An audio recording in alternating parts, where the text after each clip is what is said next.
USA, baby! I'm so happy.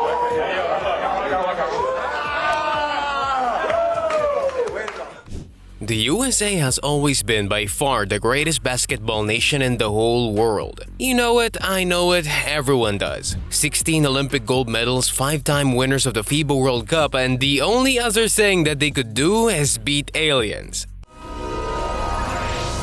Oh wait, somebody already took care of that. But lately, this dominance seems to be coming to an unexpected end, as the US national team hasn't won a single FIBA World Cup medal since 2014. And don't you dare think that this is going to end anytime soon, as most serious basketball analysts see this as a trend that's here to stay. So allow me to show you 3 reasons why USA's talent will no longer work in FIBA. First of all, where are the big names?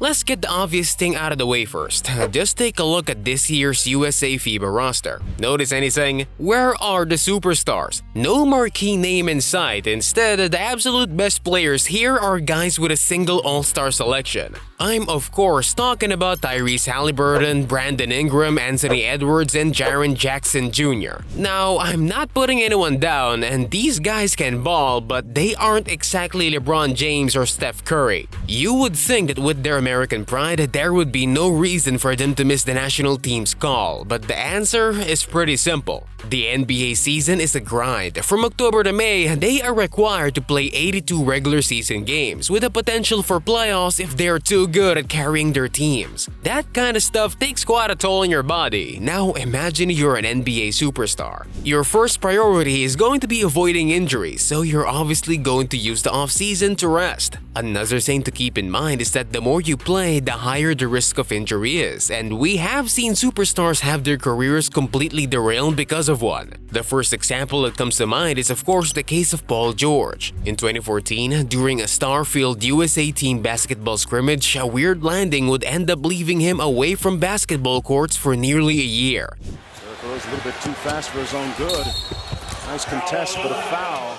That probably seared quite a negative picture in the heads of our current generation of stars. They have contracts worth hundreds of millions in the NBA, so there was no way, so some probably wanted to just play it safe. And let's not forget the recent Noah Lyles controversy. The big outrage that was caused by him saying that NBA champions are not world champions should show you where the heads of these basketball players are. For the average American player, there is so much emphasis on winning a championship that everything else comes afterwards. So, a guy like Dame would probably prefer spending his off-season grinding and preparing a better future for himself in the league than play for the USA. And look, that's exactly what he did. But despite all of this, the second point that I want to come across is that there really is no excuse for the roster. Just keep watching and you'll understand. Hearing all of this, I'm sure that your first thought would be, why don't we just bring better players then? But one quick look at the other team's roster and you'll realize that's not all there is to this. After all, the German team that beat the USA in the semifinals of this World Cup only had 4 NBA players in their whole rosters. So roster quality isn't really an excuse. It's like saying your pizza isn't great because you only have 3 different kinds of cheese instead of 4. But what really drives the point home is how different countries celebrate their basketball achievements. Latvia, for instance, threw a parade when their team finished 5th in a FIBA World Cup. 5th! In the USA, you'd probably get a polite golf clap for finishing 4th. No, what's really making the difference on the court is the intensity and the motivation that the other nation's players are putting into their every single play.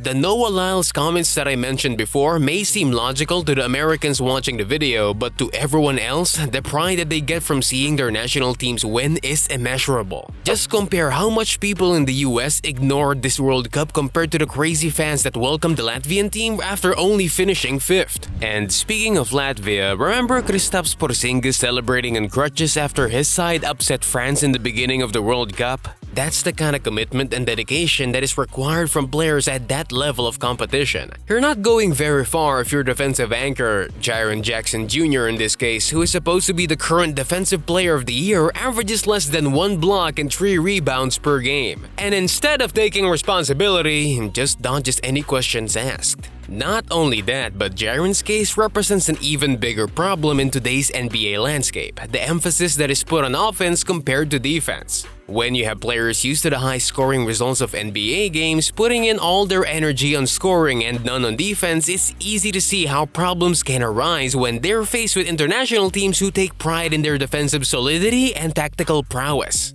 After all, offense may win games, but these overseas teams understood that defense wins championships, so they focused on just that. And finally, the third and probably the most important reason here is the rise of global talent. Now, here's the kicker. The world of basketball is changing, and it's no longer just US players taking all the awards in the league. Just look at last season's All-NBA first team, for instance. It used to be an All-American club, but not anymore. Luka Doncic, Shai Gilgeous-Alexander, Giannis Antetokounmpo, and Embiid are taking what used to be American spots, each nation having a few good role players in the league. But now, these international teams are just as top-heavy as the USA was during the Dream Team era. A quick look at the current MVP landscape just confirms this. The last 5 NBA MVP awards all went to non-American players. It's like having a foreign invasion of basketball excellence right in your own backyard. The last final MVP, a guy from a small town in Serbia. His right-hand man in that championship-winning team, a Canadian dude.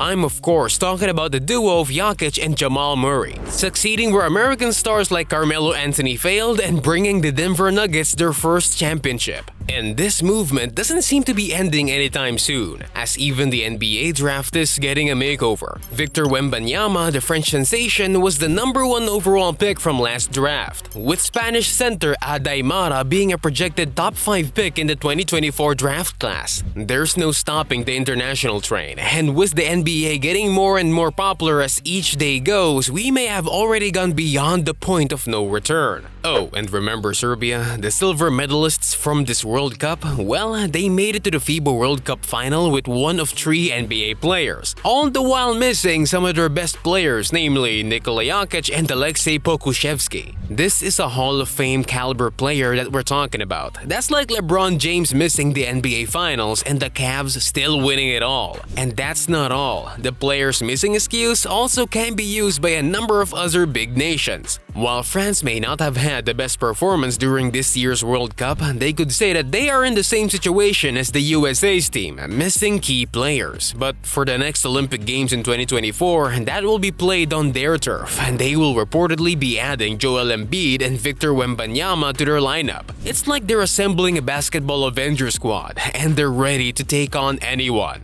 So where does that leave us? Well, some national pride is flaming up, and there's talk of LeBron James building a Redeem Team version 2 for the next Olympics. He's rounding up the superstars like Steph Curry, Kevin Durant, and Jason Tatum ready to bring some serious star power. But the big question remains, will it make a difference or are we in for another disappointment just like in the 2004 Olympics? One thing's for sure though, the world of basketball is changing faster than a fast break, and the USA's reign of dominance might not be as eternal as we once thought. Whether it's a slam dunk or an airball for the USA's future in FIBA, don't you think that international basketball is getting a lot more interesting? I do, and I would love to know what you think. So share your thoughts in the comments down below.